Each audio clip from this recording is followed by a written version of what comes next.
Let's face it, the threat of hydrogen bomb warfare is the greatest danger our nation has ever known. Enemy jet bombers carrying nuclear weapons can sweep over a variety of routes and drop bombs on any important target in the United States. The threat of this destruction has affected our way of life in every city, town, and village from coast to coast. These are the signs of the time.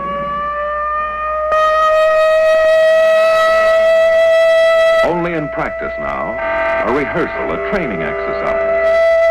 But tomorrow, this siren may mean the real thing. And if you hear it, as you drive in your auto, as you sit in your office, or work at your bench, wherever you are, what will you do? What will happen to you? Let's face it, your life, the fate of your community, and the fate of your nation depends on what you do when enemy bombers head for our cities. And that is why civil defense was organized, to teach you how to survive in the thermonuclear age, by taking shelter, or by evacuating your area as directed. Civil defense will teach you how to take care of yourself, your family, and neighbors, how to get official instructions and act according to plan. In time of atomic attack, the usual professional services, police, fire, welfare, hospital, and ambulance, could be bombed out, too busy, or unable to get to you and your family. Civil defense control points would function as the nerve centers for dispatch of organized assistance to disaster areas from outside the target districts. Every preparation is being made to deal with emergency conditions which would be created by enemy attack. To provide for communication with the public during an actual attack, our broadcasting industry and the federal government developed CONELRAD. This system permits the broadcasting of official news and civil defense instructions without helping enemy navigators find our cities by following radio beams. The CONELRAD frequencies are 640 and 1240 on your standard radio dial. A hazard unique to nuclear warfare is radioactive fallout. Unseen, unheard, and odorless, this substance can only be detected with sensitive instruments. Special training is necessary for radiological safety experts. Their duties will be to check radiation levels in both damaged areas and probable fallout areas. When sufficient warning time can be obtained by early detection of approaching enemy aircraft, withdrawal from key target cities or fallout areas may be ordered by local civil defense authority. The instinct of survival is inherent in all of us, and national survival requires that each one of us assume his share of the responsibility. There is work to be done, and each must cooperate. Opportunities for training with the Red Cross and other groups are everywhere. The combined efforts of many trained individuals are needed to make civil defense a forceful reality. This training is invaluable in preparation for enemy attack or the savage fury of nature. Experience in past disasters has proved the value of advanced training and the need for more stockpiling of emergency food supplies, medicines, and other critical items to care for the injured and homeless. However, it was the awesome power of atomic energy as demonstrated in wartime use that brought to sharp focus the new problems concerning human survival and the urgent need for a civil defense program based on facts about the atomic bomb. Opportunities to gain this information came with the study of structures in controlled atomic tests conducted at Eniwetok Atoll in the Central Pacific. The main objective of testing is weapons development to strengthen national security, but also included are scientific experiments for the Atomic Energy Commission, military projects for the Air Force, Army, and Navy, and defense tests for the Federal Civil Defense Administration, primarily concerned with the effects of nuclear weapons on cities, industries, and people. The tremendous effects of heat and blast on modern structures raise important questions concerning their durability and safety. Likewise, the amount of damage done to our industrial potential will have a serious effect upon our ability to recover from an atomic attack. Transportation facilities are vital to a modern city. The nation's lifeblood could be cut if its traffic arteries were severed.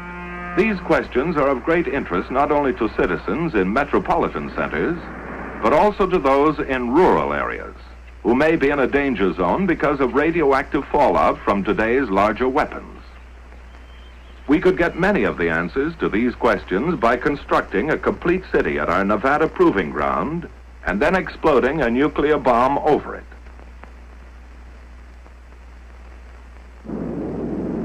We could study the effects of damage over a wide area, under all conditions, and plan civil defense measures accordingly.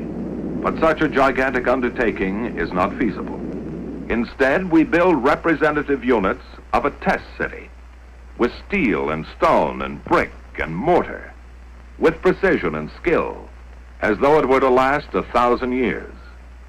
But it's a weird, fantastic city, a creation right out of science fiction. A city like no other on the face of the earth. Homes, neat and clean and completely furnished, that will never be occupied. Bridges, massive girders of steel spanning the empty desert. Railway tracks that lead to nowhere, for this is the end of the line. But every element in these tests is carefully planned as to its design and location in the area. A variety of materials and building techniques are often represented in a single structure. Every brick, beam, and board will have its story to tell. When pieced together, these will give some of the answers and some of the information we need to survive in the nuclear age. At varying distances from ground zero, the point of detonation, numerous experimental elements are assembled. Underground structures and facilities of various types play their part in duplicating the complexity of the modern city. The vast research program includes testing such items as covering materials, paints, varnishes, plastics, also various fabrics and samples of clothing. On the outskirts of our test city, a synthetic forest has been erected to determine the protective value of foliage and trees. To give us a ringside view of the event, high-speed cameras stand like lonely sentinels, ready to photograph the hurricane of fury. Before leaving the test area, a final check is made on the multitude of instruments and technical devices which will record a variety of blast phenomena for future study. Now, with all the elements in place, our test city is complete. From the air, its center will appear as a bullseye to the bombardier at H hour. On the morning of shot day, official observers, technicians, and scientists gather at News Knob to await the momentous event. This is the payoff for months of planning and preparation on the part of the Atomic Energy Commission, the military services, civil defense, and other test agencies. As part of an experiment to observe the phenomenon of atomic detonation at close hand, military personnel and defense officials dig in within a few miles of ground zero. After a final briefing from the officer in charge just before H hour, the men disappear into their foxholes. Every precaution has been taken for their safety. They're told to crouch low, shield their eyes, and remain down until the signal to rise is given. Now the moment of greatest anxiety, waiting those last few seconds.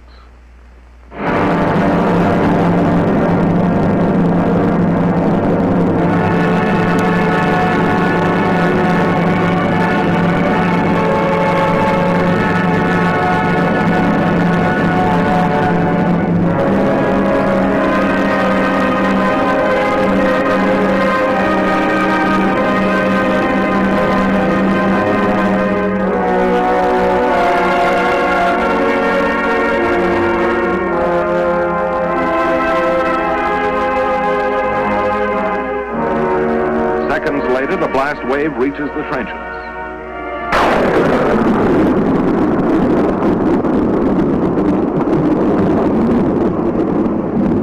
As the tower of smoke and flame looms overhead, one thought is uppermost in all minds.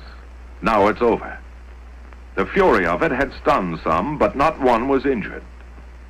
High above, the smoke ring puffed by atomic breath rises skyward, watched by the men who had faced it. A scouting party takes the first look at the scattered wreckage of the test city. The imprint left by the hurricane of fire and blast remains here for us to read and analyze. From studies of ruins and damage such as this, we get the hard-to-come-by knowledge that helps us form rules for survival in modern warfare. While only atomic bombs are tested in Nevada, the results can be scaled for the larger, far more powerful thermonuclear weapons. A hydrogen bomb will destroy a greater area than the atomic bomb and will release more dangerous radioactive materials. But the problems of rescue caused by blast and fire along the periphery of damage remain the same. In these fringe areas, civil defense training can save many lives, lessen damage from secondary fires, and help establish emergency facilities. Now in a helicopter, the radiological safety men measure the amount of radiation. When readings indicate safety for human beings, the troops are led in for a tour of the area. By double-checking with Geiger counters every inch of the route, men can now enter safely and confidently areas spotted with radiological contamination, an indication of the progress made in understanding atomic hazards. And thus, each test adds to our growing fund of knowledge. For it is only by investigating and experimenting that we get the facts to keep our military and civil defense program up to date and effective. Every bit of twisted steel makes its contribution. Blackened ruins and ashes of a structure add another chapter. The shattered wreckage of a dwelling offers an eloquent testimonial. Piece by piece, like the parts of a jigsaw puzzle, our story is assembled, analyzed, and evaluated. Then the survival facts are made available to you through your local civil defense program. In the thermonuclear age, civil defense, like military defense, must be flexible. It must develop and grow, even as the forces that threaten our existence. And so until men of goodwill have turned this awesome power to peaceful uses, let us recognize the threat to our way of life, the threat to our survival, and let's face it.